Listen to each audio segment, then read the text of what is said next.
Today we see the torque acting on rotating body and expression for torque in terms of moment of inertia.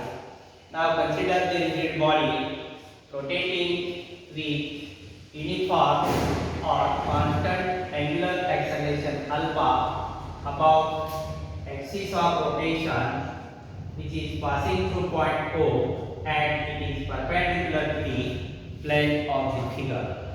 So the torque is acting on the rotating body. Now consider this rigid body.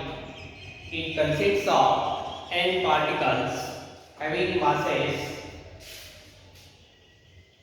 m1, m2, m3 up to mn, and these masses are situated at a perpendicular distances from the axis of rotation as r1, r2, r3 up to rn.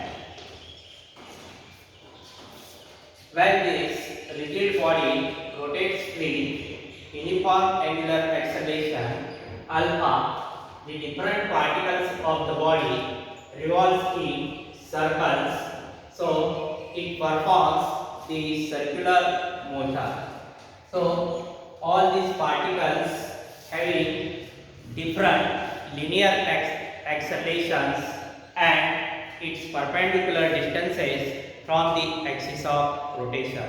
Suppose for first particle having mass m1, its perpendicular distance is r1 from axis of rotation. Its linear acceleration is given by a1 equal to r1 alpha. So this is the linear acceleration of particle mass m1, that is a1 equal to r1 alpha. Similarly, for second particle having mass m2, its linear acceleration is a2 equal to r2 alpha. Similarly, for nth particle, its linear acceleration is an equal to rn alpha.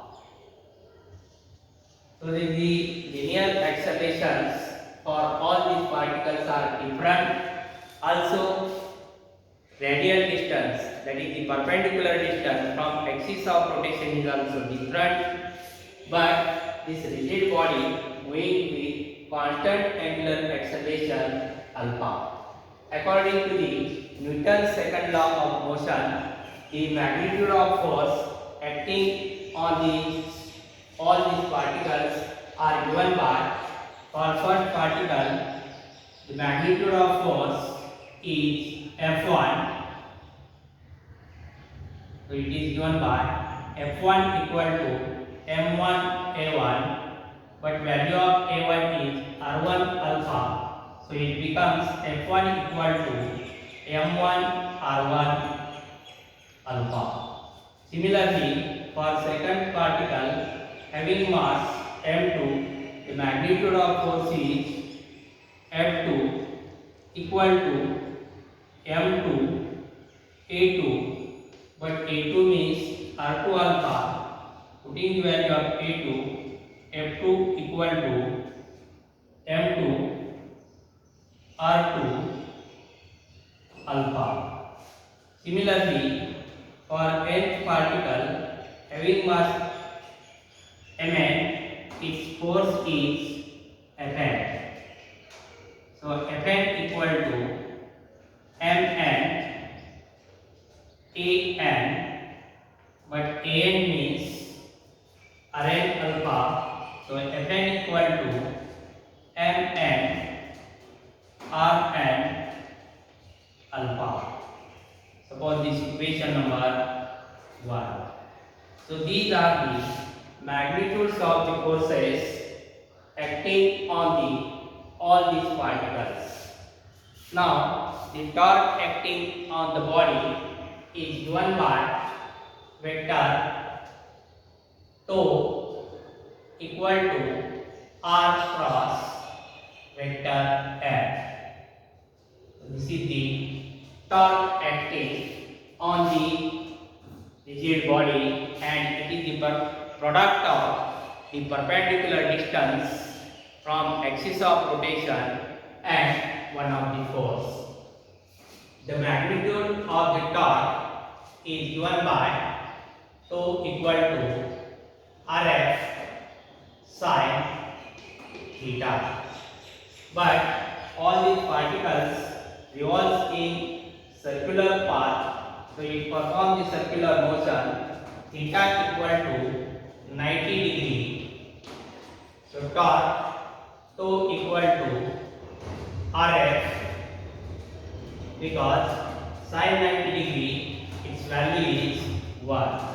Suppose this equation number 2.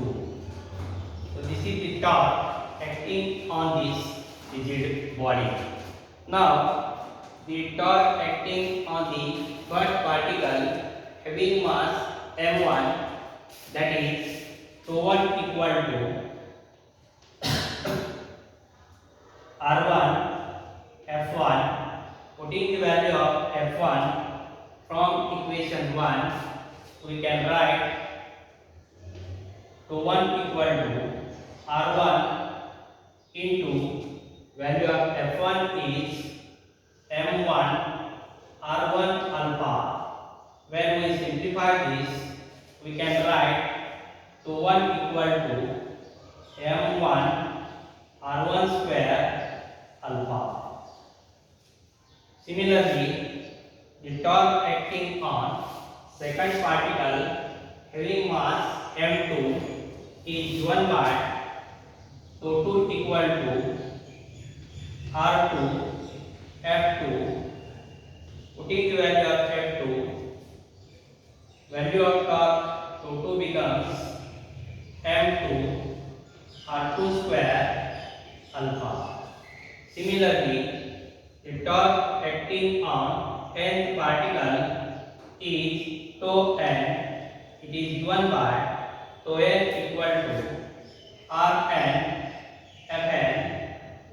Putting the value of fn from equation 1, tau n becomes tau n equal to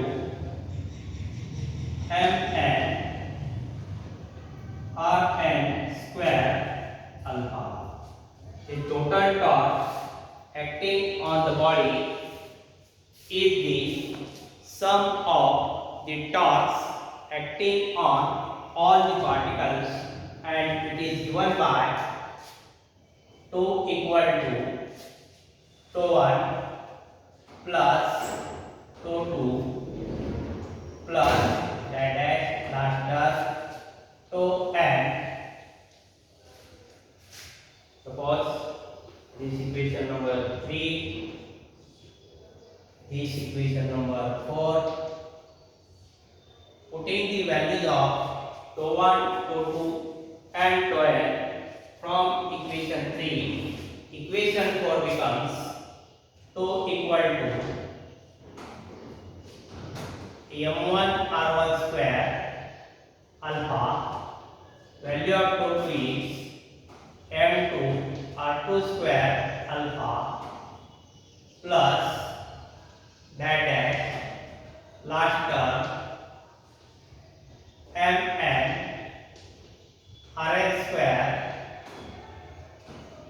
alpha. So taking alpha common from this expression, we can write tau equal to m1 r1 square plus m2 r2 square plus dash plus mn rn square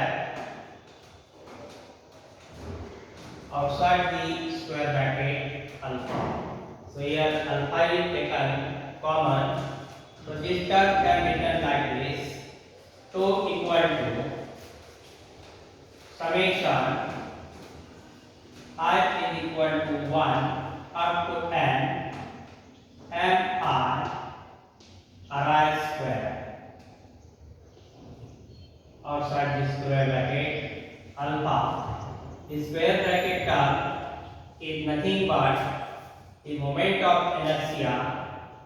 So we get 2 equal to I alpha.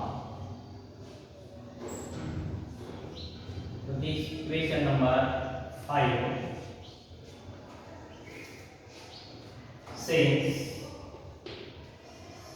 I equal to summation I is equal to 1 up to n mi ri square.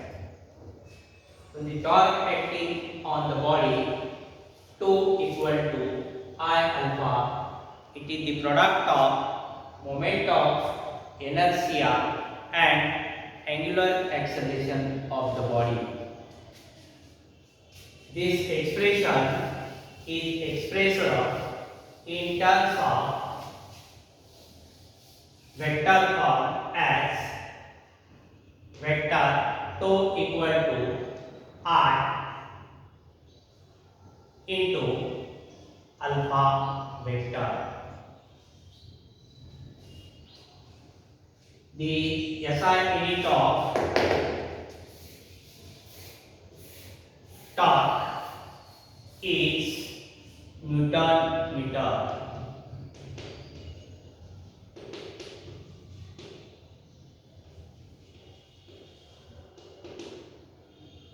Symbolically, it is represented as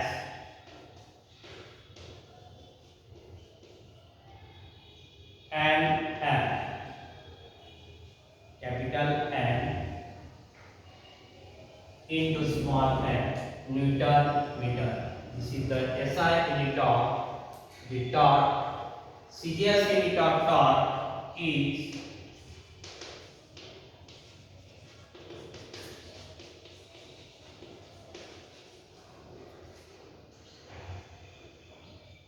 dyne into centimeter.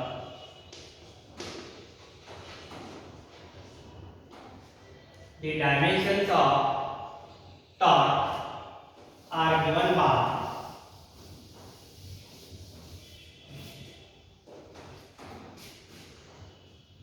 dimensions of torque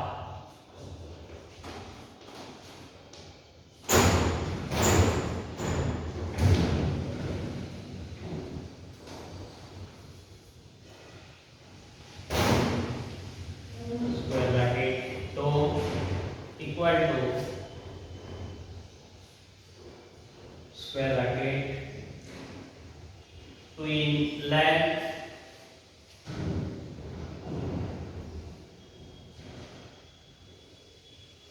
twin mass and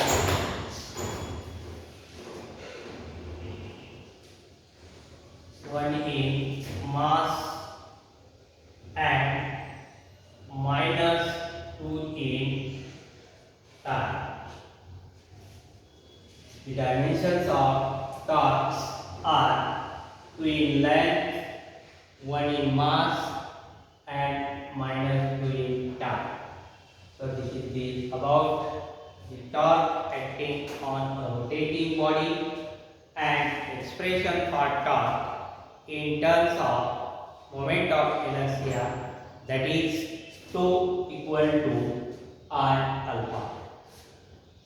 Today's homework: derive an expression for the torque acting on a rotating body in terms of moment of inertia, or derive the relation between torque tau and angular acceleration alpha.